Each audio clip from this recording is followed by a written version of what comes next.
Mexanika Cobalt so'raganlar uchun do'stlar 2014-yilda ishlab chiqarilgan mexanika Cobalt, rangi oq, holati yaxshi.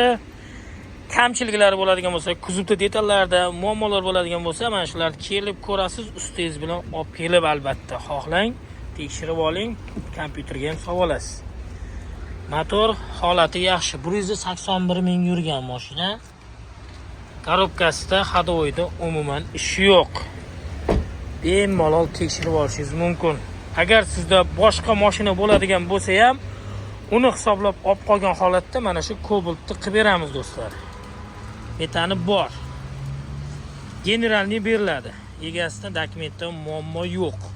Ko'rib turgan 2014-yilda ishlab chiqarilgan ekonomli variant bilasizlar do'stlar, mexanika avtomatdan ko'ra kamroq yoqilg'i sarf qiladi.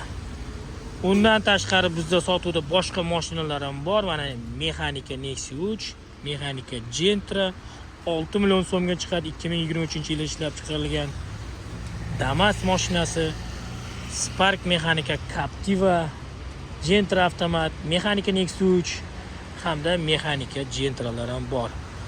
Bizni adres Jizzax shahar Bowling markazini oldiga joylashgan eski Gangani ofisida do'stlar. Keling, ko'ring, tepasida savdosini qilamiz. Mana ko'rib turganingizdek bizda sotuvdagi avtomobillar. Bemalol kelib xarid qilishingiz mumkin, o'ziga yoqqan mashina